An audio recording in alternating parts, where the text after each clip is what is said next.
오늘부터 여러분들과 함께 학개의 말씀을 묵상을 하려고 합니다. 이 성경 다독의 달을 통해서 읽으신 분들은 이 이름이 낯설지 않겠지만 그래도 이 학개라는 이름이 낯선 분들이 계실 텐데, 이 학개라는 사람은 바벨론 포로에서 돌아온 이스라엘 공동체를 위해서 하나님이 일으키신 선지자들 중에 한 사람입니다.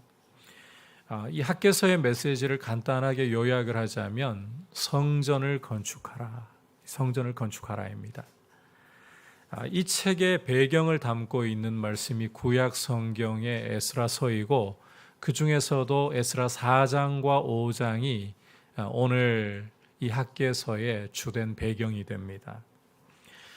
70년간의 바벨론 포로 생활을 마치고 이스라엘은 고레스의 칙령으로 마침내 고향으로 예루살렘으로 돌아오게 되었습니다. 그리고 그들은 먼저 하나님을 위해 성전을 건축하기 시작했습니다. 하지만 이렇게 성전 건축의 소식을 듣고 유다와 베냐민의 대적들이 이 공사를 방해하기 시작합니다. 이 당시에 아닥사스다라는 사람이 페르시아 제국의 왕으로 재위를 하고 있었는데, 아닥사스다 왕에게 상소문을 올려서 지금 포로에서 돌아온 유다인들이 왕을 모반하려고 합니다. 반역을 꾀하고 있습니다. 그렇게 함으로써 그들은 이스라엘 공동체의 성전 건축 공사를 중단시켜버리고 맙니다. 이렇게 대적들의 방해로 성전 건축이 중단이 되고 16년의 세월이 흐릅니다. 주전 520년에서 536년 이 사이에 16년의 시간이 흘러버립니다. 하지만 포로에서 돌아온 이스라엘 공동체는 이 긴 시간이, 이 세월이 강산이 2번 가까이 바뀔 시간이 흐르도록 다시 일어나서 성전 건축할 생각을 하지를 않아요. 물론 성전 공사를 방해하고 있는 대적들이 아직 사라지지 않은 탓도 있습니다. 하지만 그 못지않게 그 언쟁부터인가 이스라엘 공동체는 먹고 사는 일에 몰두한 나머지 성전 재건을 뒷전으로 미루고 말았습니다. 이런 이스라엘 백성을 독려해서 성전을 재건하게 하는 역할을 하는 두 선지자가 바로 학개와 스가랴였습니다. 그 중에서 우리가 이제 오늘부터 이 학개의 말씀을 통해서 주시는 메시지를 들으려고 합니다. 자, 먼저 2절을 함께 읽도록 하겠습니다. 2절 말씀 시작. 만군의 여호와가 이같이 말하여 이르노라. 이 백성이 말하기를 여호와의 전을 건축할 시기가 이르지 아니하였다 하느니라. 자, 함께 읽은 말씀에서 여호와의 전을 건축할 때가 아직 이르지 않았다라고 하는 이스라엘 백성들의 말에 대해서 하나님이 책망하시는, 지적하시는 것을 우리가 읽을 수가 있습니다. 대적들의 방해로 성전 공사가 중단이 되고 그로부터 16년의 세월이 흘렀다고 했습니다. 사실 그동안 이스라엘 백성들의 마음속에 성전을 건축해야 되는데 이런 부담, 이런 생각이 단 한 번도 일어나지 않은 적은 없었을 겁니다. 문제는 정작 누구 하나 이 성전을 재건하기 위해서 먼저 일어나는 사람이 없었다는 거예요. 성전 재건을 독려하려고 하는 사람이 없었다는 것입니다. 성전 재건에 대해서 부담이 일어나도, 생각이 올라와도 하나님 말씀처럼 이스라엘은 아직은 때가 이르지 않아서 이렇게 그 생각에 찬물을 끼얹어 버리는 모습이 계속 반복될 뿐이었습니다. 현실적으로는 충분히 이해를 할 수가 있어요. 충분히 그 현실 이해할 수가 있어요. 아직 성전 건축을 방해하는 대적들 완전히 사라지지 않았습니다. 게다가 벌써 몇십 년의 세월이 흐르도록 포로에서 돌아왔지만 여전히 페르시아 제국의 식민지에 속해 있기 때문에 제국의 왕들의 눈치를 보아야 합니다. 게다가 먹고 사는 것도 굉장히 어렵고 참 이 녹록치 않은 현실을 그들은 마주하고 있습니다. 이런 현실 앞에서 이스라엘은 아직은 때가 이르지 않았어. 그래, 아직은 때가 이르지 않았어. 이렇게 자꾸만 성전을 건축해야 한다는 이 부담감, 이 거룩한 불씨를 꺼뜨리고만 있었던 거예요. 다른 걸 다 떠나서 우선 먹고 살만은 좀 해야 될 거 아닌가. 먹고 살만한 여건을 좀 갖추어야 헌금이라도 바쳐서 성전 재건이라도 하지. 지금 내 코가 석자이고 상황이 이 정도로 안 열리는데 성전 건축은 무슨 아직 때가 이르지 않은 거야. 바로 이게 포로에서 돌아온 이스라엘 공동체의 모습이었다는 거예요. 현실적으로 이해가 안 되는 건 아닙니다. 하지만 그들의 상황 이해보다 더 중요한 것은 하나님이 지금 이 이스라엘 공동체를 어떻게 바라보고 계시는가, 그들의 상황을 어떻게 바라보고 계시는가 하는 점입니다. 함께 3절과 4절 말씀 한 목소리로 보겠습니다. 시작. 여호와의 말씀이 선지자 학개에게 임하여 이르시되 이 성전이 황폐하였거늘 너희가 이때에 판벽한 집에 거주하는 것이 옳으냐. 자, 함께 읽은 4절에서 하나님은 성전이 황폐하게 버려졌음에도 불구하고 이스라엘 백성은 판벽한 집에 거했다라고 말씀을 하고 있습니다. 판벽한 집에 거했다.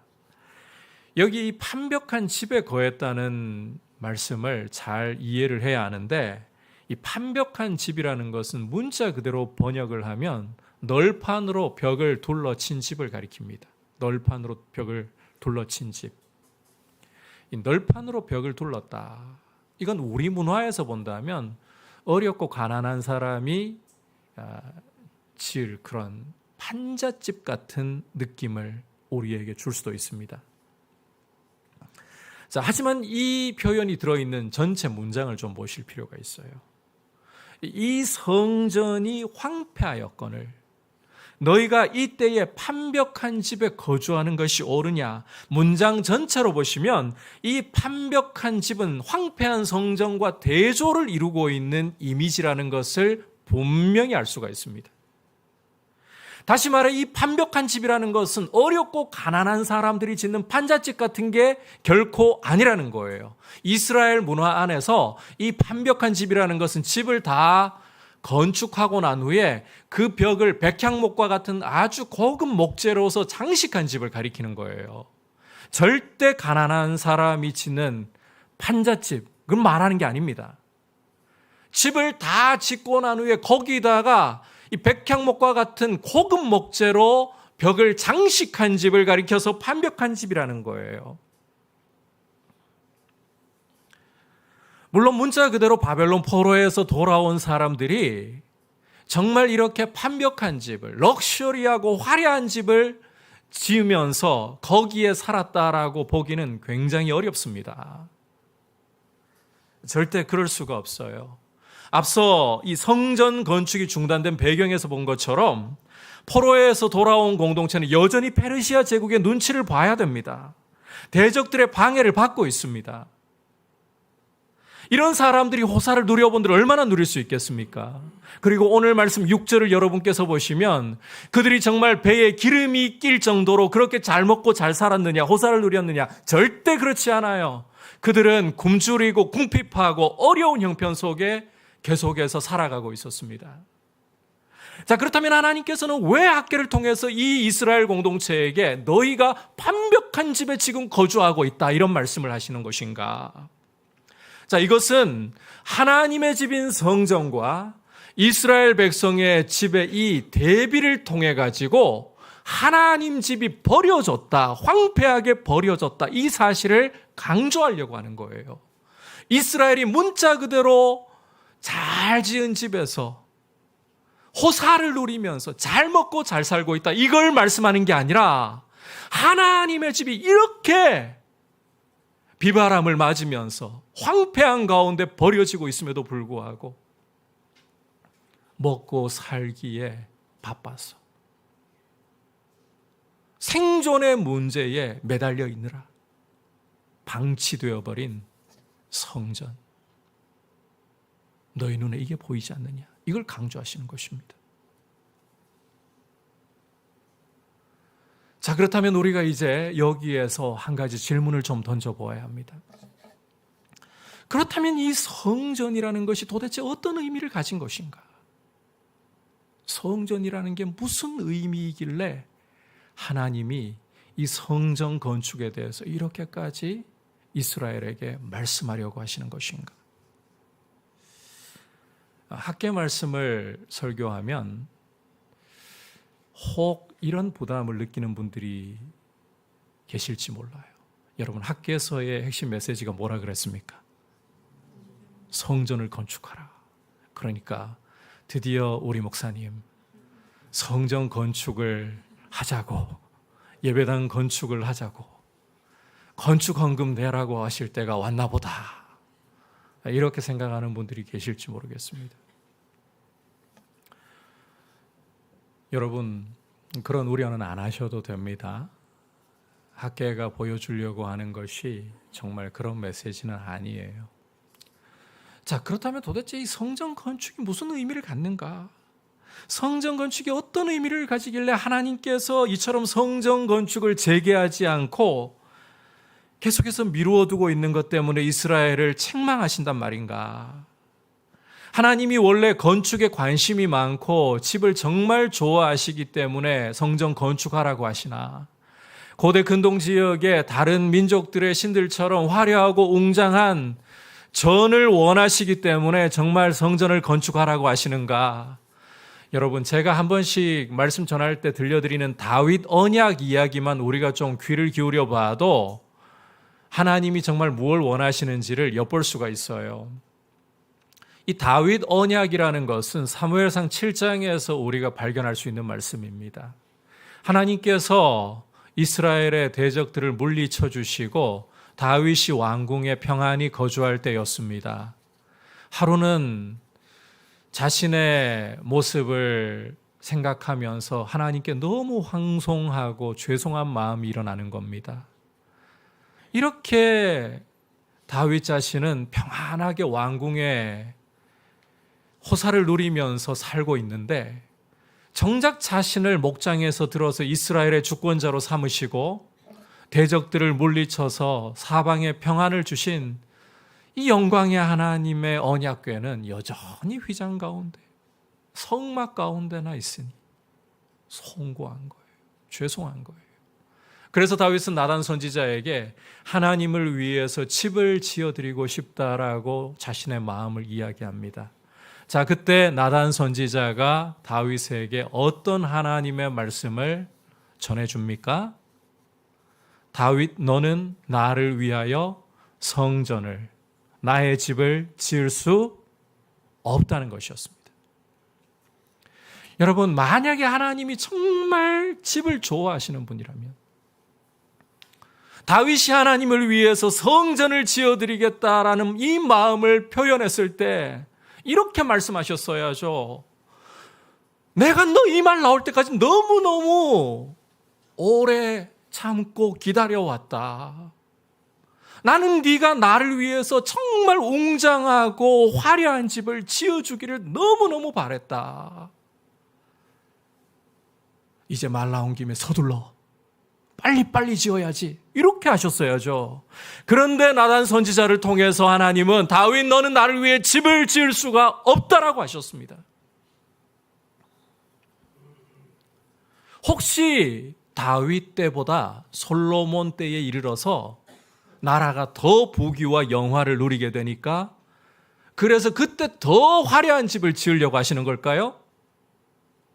여러분, 그게 아니라는 것은 역대상을 읽어보면 그 증거가 다 드러나요.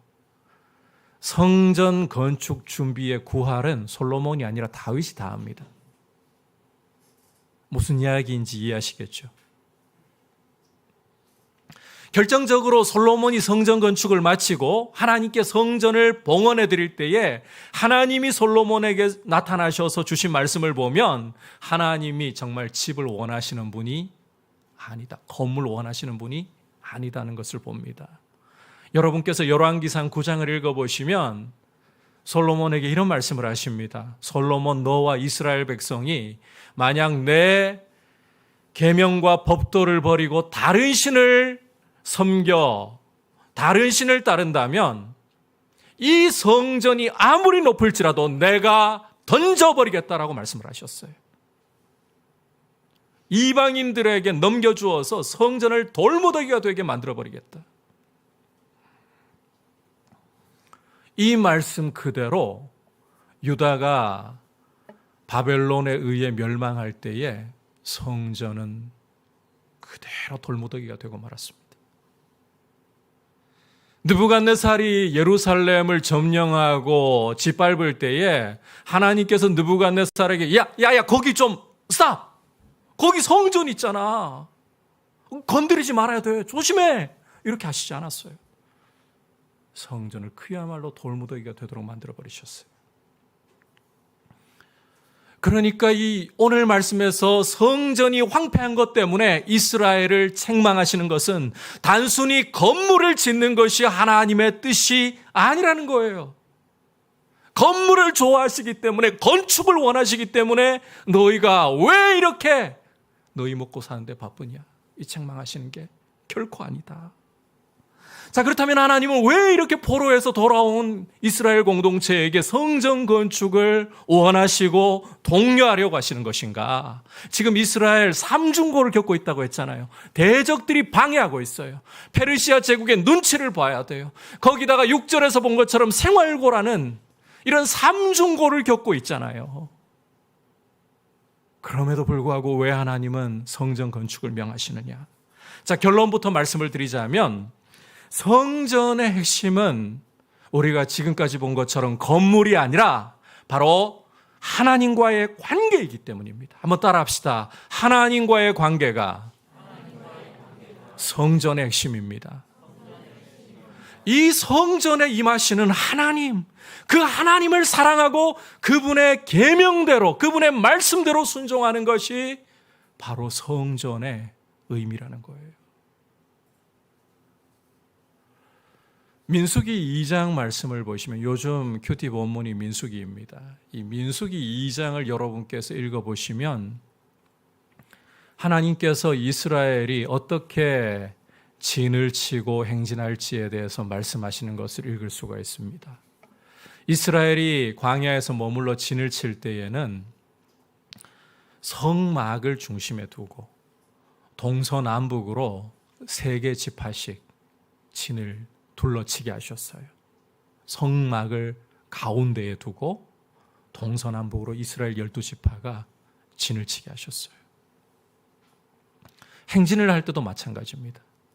성막을 가운데에 두고 이스라엘의 12지파가 하나님 명하신 대로, 지정하신 대로 앞으로 행진을 해야 되는 거예요.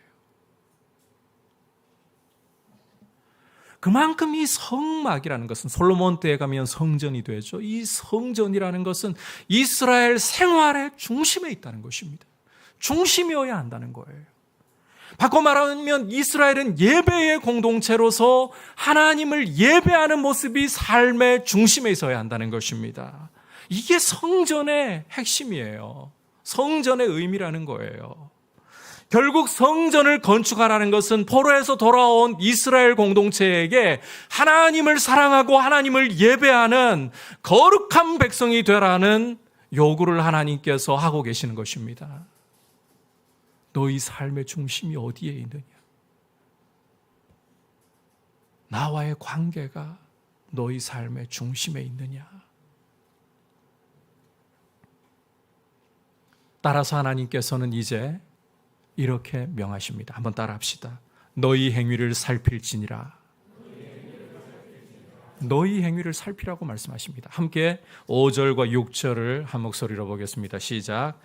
그러므로 이제 만군의 여호와가 이같이 말하노니 너희는 너희의 행위를 살필지니라.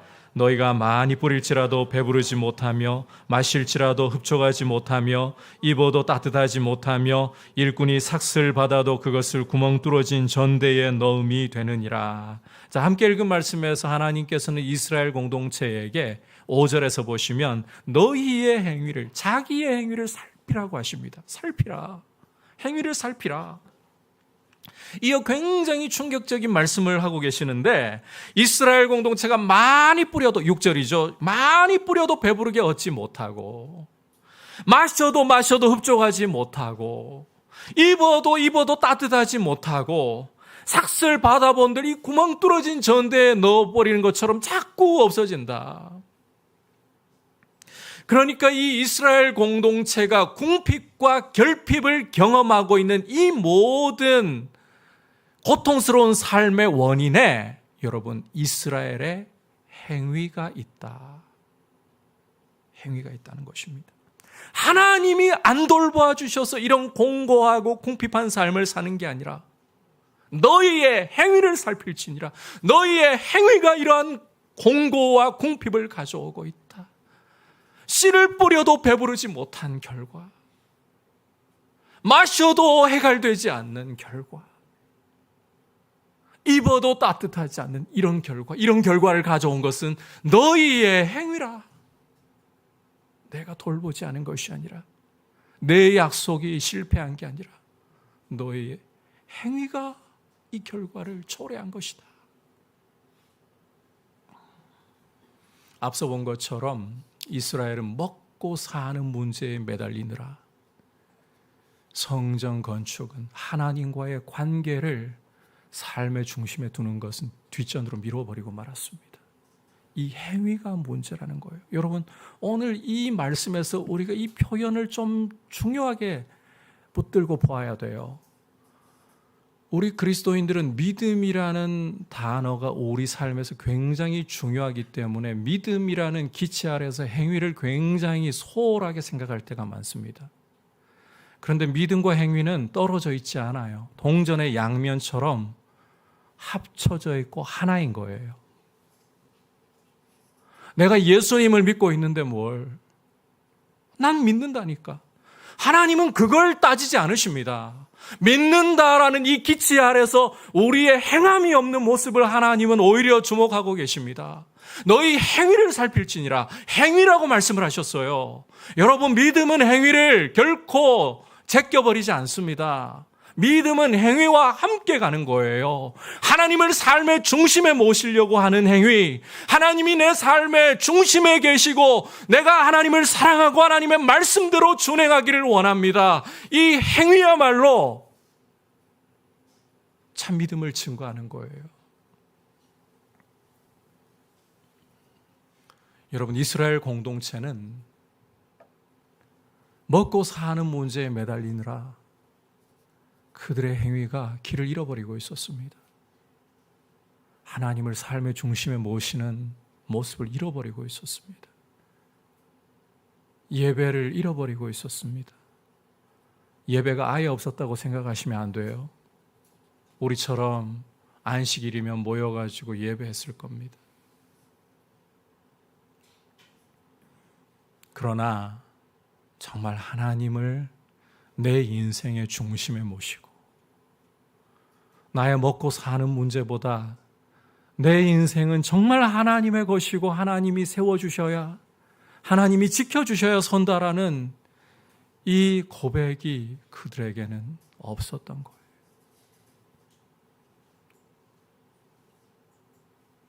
바벨론 포로 생활을 70년간 하고서 돌아왔음에도 불구하고 대적의 방해 속에서 성전 건축이 중단되고 난 후에 어려운 생활고 속에서 그들은 눈이 가려져 왔던 거예요.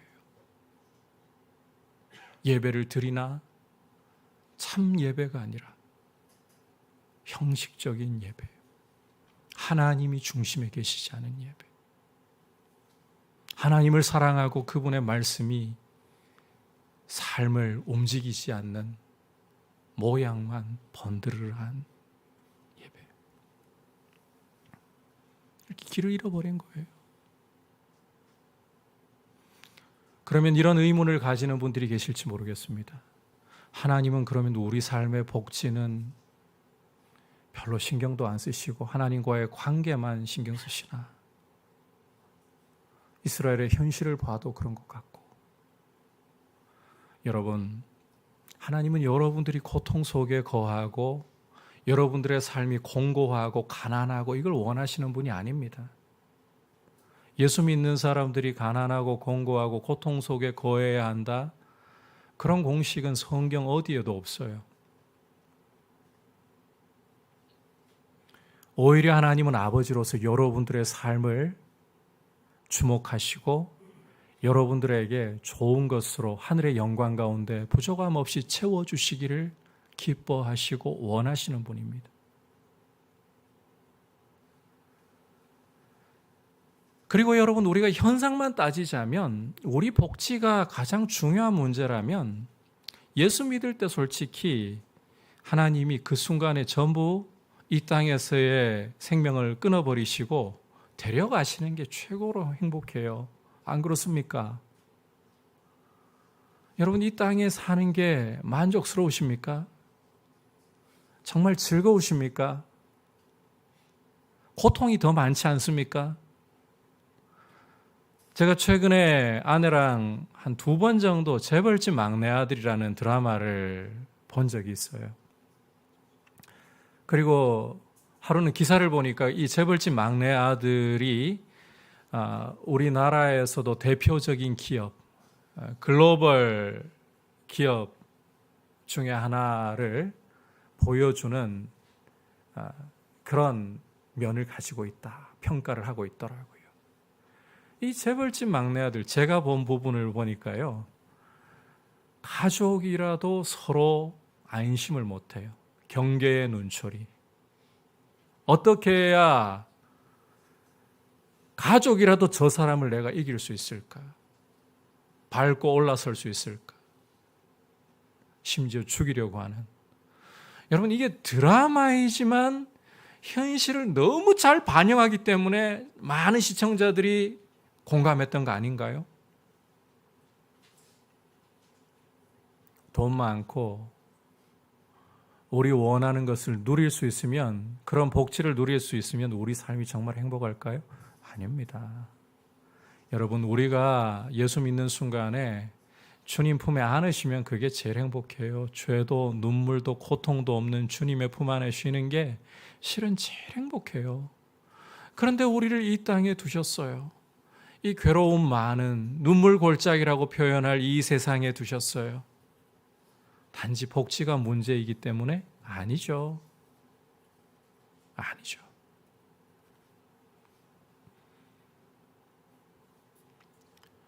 우리 삶에서 그 어떤 것보다도 중요하고 중심에 있어야 할 것은 하나님이시라는 거예요.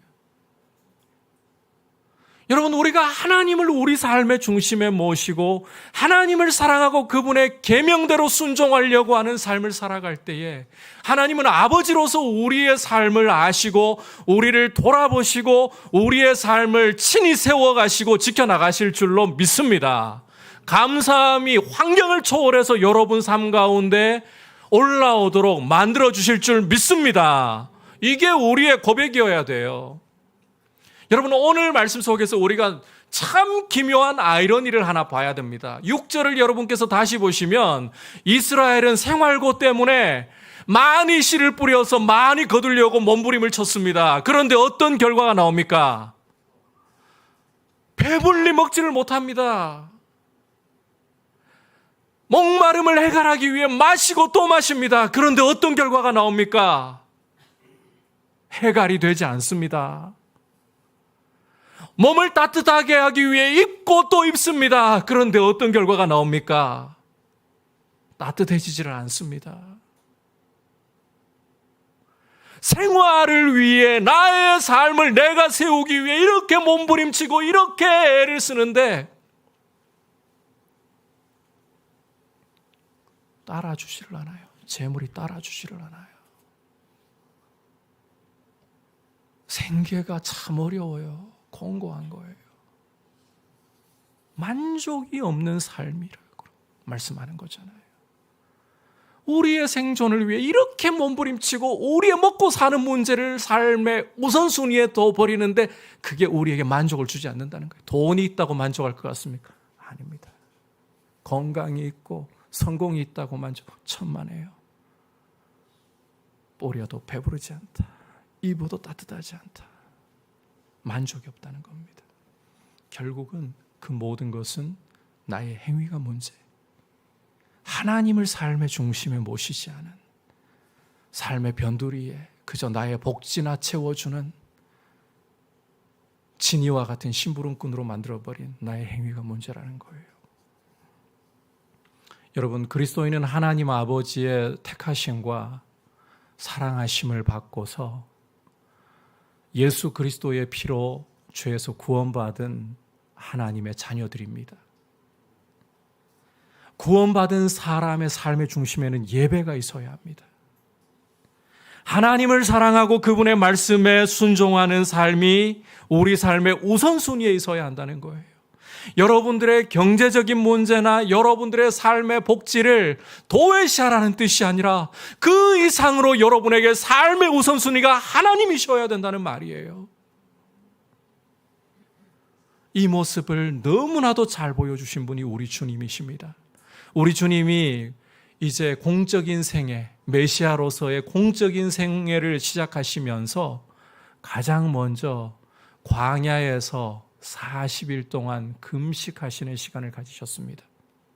요한에게 세례받고 난 후부터는 성령으로 기름 부음 받으시고부터는 바로 광야로 가셨어요. 40일을 금식하셨어요. 여러분, 이 40일을 금식하셨다, 우리 주님 눈앞에 죽음이 왔다 갔다 하는 상황입니다. 우리 주님이 하나님 아들이니까 괜찮으실 거라고 천만의 우리와 똑같은 육신을 입으셨기 때문에 40일 금식하시고 나면요, 정말 죽음이 눈앞을 왔다 갔다 하는 상황입니다. 이런 때에 여러분, 가장 필요한 게 뭐라고 생각하십니까? 육체를 보존하게, 육체를 살려줄 떡이라고 결론 내려야 하지 않겠습니까? 시험하는 자가 와서 너 하나님의 아들이고 능력이 있지 않느냐? 그렇다면 너의 앞에 있는 돌을 떡이 되게 해서 만들어 먹으라. 여러분 같으면 어떻게 하시겠어요? 떡 만들어 드시고 싶지 않겠어요? 그런데 우리 주님은 신명기 8장 3절을 인용하시면서 사람이 떡으로만 사는 것이 아니요 하나님의 입에서 나오는 모든 말씀으로 사느니라. 우리 인생은 생존보다도 하나님의 말씀으로 살아야 한다. 여러분, 우리 인간이 생존을 위해 살면 정말 살 것 같지만 광야 40년이 보여주고 있잖아요. 아무것도 스스로 씨를 뿌려서 거둘 수 없는 땅. 눈을 들어보면 황량한 흙과 모래, 마땅한 것은 하늘. 거기에서 어떻게 인간이 살아가는가? 하나님 말씀을 따라 만나가 내리니까 사는 거예요. 우리 주님은 죽음이 눈앞에 왔다 갔다 하는 상황에서도 생존보다 하나님의 말씀을 우선순위에 두셨어요. 다시 말해, 우리 인생이 정말 우선순위에 두어야 할 것은 우리의 생존, 우리의 복지가 아니라는 겁니다. 복지를 제쳐두고 생존을 제쳐두라는 뜻이 아니라 정말 우선순위는 하나님과의 관계, 그분의 말씀이어야 된다는 거예요. 여러분, 2023년 저는 세상이 여러분을 감당하지 못하는 삶을 살아가시기를 축복합니다. 감사가 여러분에게 어떤 상황 속에서도 넘쳐나시기를 주님의 이름으로 축복합니다. 그렇게 하려면 생존에 매달리는 사람들이 아니라 하나님의 말씀을 우선순위에 삼고 하나님을 예배하는 것이 우리의 삶의 중심에 있어야 한다는 거예요. 여러분의 마음의 성전이 무너져 있지는 않습니까? 우리의 삶을 돌아보면서 돈이 우리 삶을 살리는 것이 아니라 하나님이 우리를 살리신다. 돈 없이 궁핍하게 살라는 말씀이 아니라 하나님을 우선순위에 모시고 그분을 사랑하고 그분의 말씀의 길로 행하는 것이 내 삶의 중심에 있게 하자. 이럴 때 여러분, 세상은 우리를 감당할 수가 없어요. 환경을 뛰어넘는 감사를 막을 수 있는 것은 없어지는 거예요. 이런 귀한 모습으로 하나님 앞에 예배를 회복하고 하나님 중심으로 서 있는 한 해가 될 수 있기를 축복합니다. 2023년 우리 민들레 교회의 표어는 감사함을 넘치게 하라입니다. 감사함 넘치게 하려면 지난 시간에 말씀드렸던 것처럼 믿음으로 굳게 서야 돼요.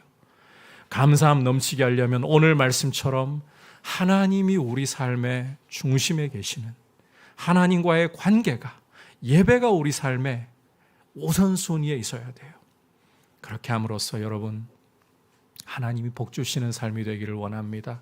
우리 자신을 돌아보아서 성전이 무너져 있다면, 성전이 황폐하게 버려져 있다면 다시 한번 이 성전을 재건하는 하나님과의 관계, 그분을 사랑하고 그분의 말씀의 길로 행하려고 하는 예배를 우선순위에 두는 이 모습으로 우리가 서서 믿음의 길로 감사가 넘치는 삶으로 주님 앞에 드려지기를 축복합니다. 같이 말씀을 생각하면서 함께 370장 주님